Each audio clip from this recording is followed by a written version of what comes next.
to share this to you.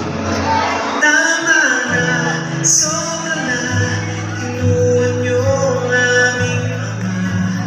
Tama na, sobra na, hindi niyo ba natama? Sinigong ay naglingkod lang ng tapat. Si tatay lang ang nagmahal sa aming lahat. Ibalik niyo si tatay Digong, walang salang ikiulong, palayain niyo na ngayon.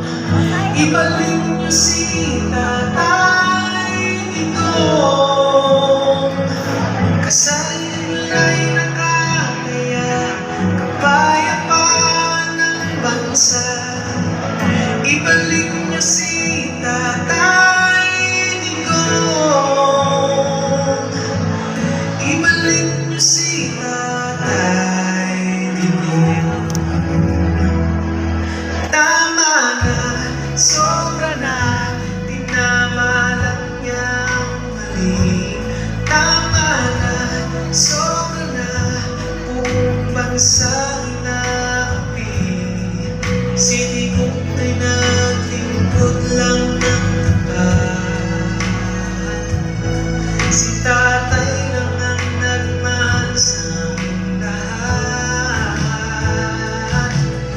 Ibalik niyo si tatay Digong, walang salang ikiulong, layain niyo na ngayon.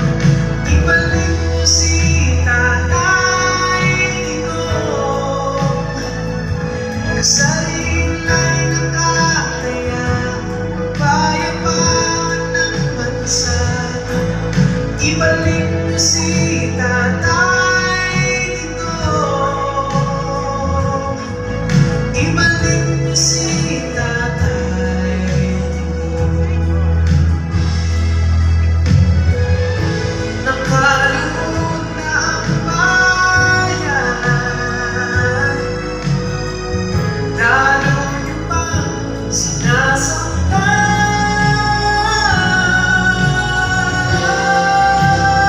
Kaya nyo matalit?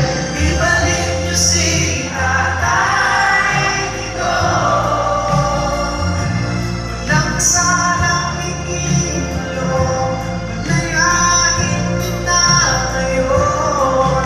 Ibalik niyo si tatay Digong, kasarin ay nakataya, kapayapaan ng bansa.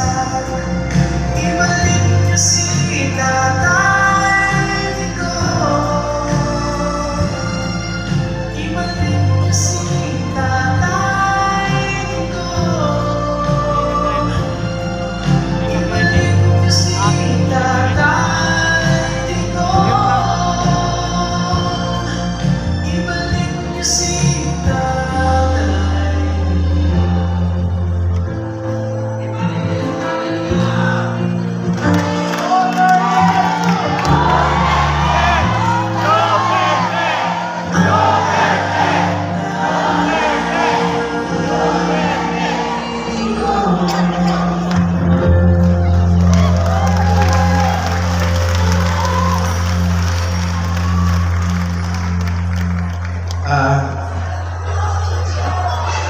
Sa tinuod lang, naulaw ko magkampanya karon.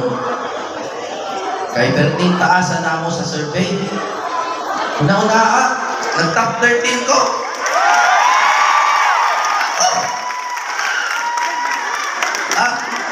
Pero ang tinuod na hinugdan na ay gikidnap nila si tatay nila.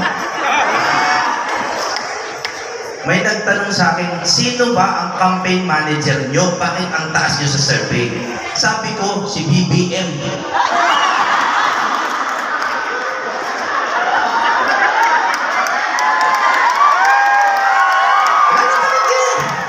Wala na kami kailangan gawin. Diba? Bago po ako ako kumanta kasi alam niyo po, sa dami ng kasalbahihan na ginawa ng administrasyon na to, kung magsispeech kami lahat tungkol sa mga salbahe na ginawa nila, hindi tayo matatapos. Kaya ako, tabi ko muna yung pagiging lawyer, okay lang sa akin, intermission na lang ako. Kasi gusto ko, maging happy tayo naman. Kahit konti lang. Pero, mag-discuss na ako, gamay lang. Una lang. 3 points lang. Number 1, hindi tayo saklaw ng ICC. Ang dami dyan, abogado, nagsisinungaling na. They're lying through their teeth just to justify. Pag sinabing nasa Rome Statute, hindi, local law tayo. Pag nasa local law, hindi, sa Rome Statute. Ganyan-ganyan na lang sila. Di ba? Likay ba? Pailag-ilag. Likay, pag sinabi Section 59, ay hindi kami Rome Statute. O hindi dapat, surrender according to domestic law. Ay hindi, Rome Statute. Ganyan. Mga sinungaling. Ako po, ang campaign platform ko, diplomasya. I want a polite, respectful Senate. Pero galit na talaga ako kasi kung kayo po mag-aral kahit 1 taon lang ng law, makikita nyo puro sinungaling na sila. Ulitin ko lang yung first point ko, 3 lang naman. Hindi tayo saklaw ng ICC. Number 2, bakit mahal ang bigas? Mura ba ang bigas? Buti pa yung green rice. Mura lang. Green rice action. Yung white rice mahal. Alam nyo, nag-file kami ng case sa ombudsman laban kay Martin Romualdez. Falsification of legislative documents. Simplihan natin. Paano ba gumawa ng budget? Batas yan. Paano ba gumawa ng batas? Gagawa dito sa lower house, bibigay sa Senate, may magkaiba konti. Dadalhin sa BICAM. Wala pa namang mali doon. Pero galing sa BICAM, kailangan i-check ulit yan ng mga representatives nyo. Kailangan bumalik sa plenaryo. Tama? Nakukuha nyo pa di ba? Matalino naman kayo. Nabawain nyo kayo Alam nyo ang batas, di ba? Ang nangyari, galing sa BICAM, hindi na dumaan dun sa mga plenary, blanco yung ibang department. Pagdating kay dun sa, alam mo na, sa taas, ayoko gamitin yung salita Pagdating dun sa taas, may laman na 241 billion. Di falsification. Sino naglagay? Di last touch. Sino ba last touch? Di si Romualdez.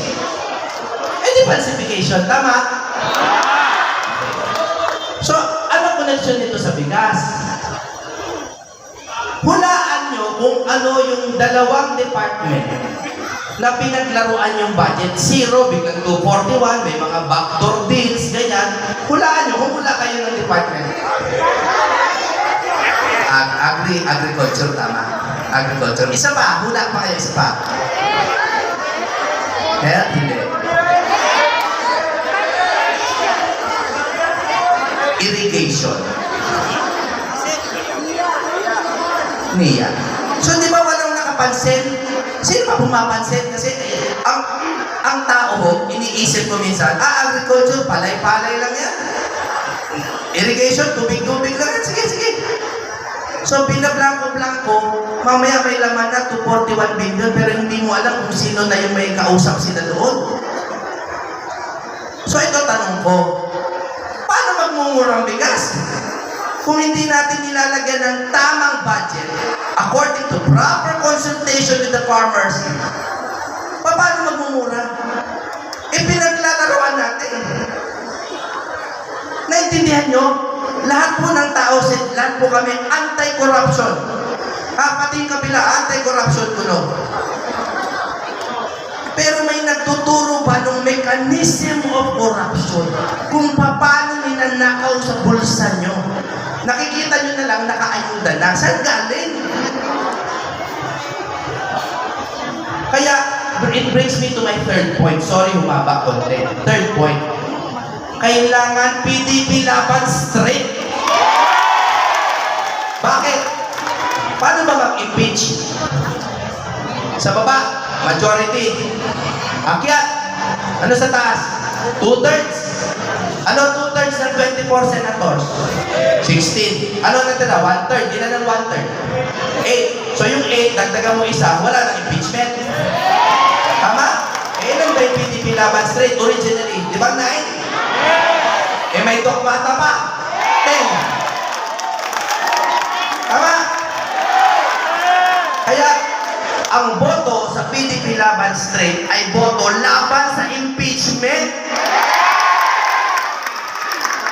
Yan lang po ang gusto ko i-share sa inyo. May isa pa kaming kasong pinay, pero si Atty. Bobet Torion, who is representing, a brilliant lawyer, representing Pastor Kibuloy, will explain to you kung ano yung pinay namin na kaso. Yung kaso na yan tungkol dyan sa online voting at kung paano tayo dadayain. Yung iba naman dyan, reklamo na reklamo. Dadayain tayo, dadayain. Paano nga natin ititigil? Ayan na, sinagot na ni Atty. Torion. He will explain to you kung paano natin ipoprohibit ang COMELEC dyan sa mga kalokohan na yan. Kaya suportahan niyo po si Pastor Kibuloy, who is supporting Atty. Bobet Torion and his associates to make sure na walang makalusot na legal matter.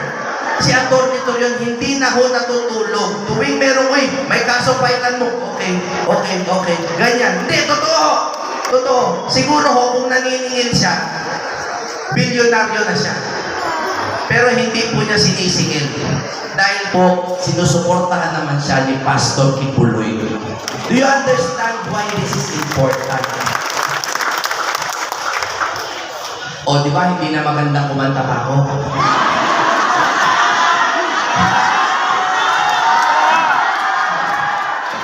Sige. Kaya po ako kakanta. Hindi po para magkampanya na or whatever. Gusto ko po magpasalamat sa Davao. Gusto ko po magpasalamat kay Tatay Digong, kay BP Sara, at sa lahat ng mga Duterte, kay Mayor Baste, for putting this up. Bakit po? Kayo po ang halimbawa ng tama na gobyerno. Ingit na po kami lahat sa inyo. Makakaasa po ba kami sa boto ninyo? Makakaasa ba kami sa dasal ninyo? Makakaasa ba kami sa kampanya ninyo? Maraming salamat po. Kakantahan ko na kayo ngayon. Bigyan niyo lang po ako 20-20 lang. Kasi po, bibili ako ng isang 1/4 na bigas. 20 pesos. Sige, pakiplay na yung lalaki yun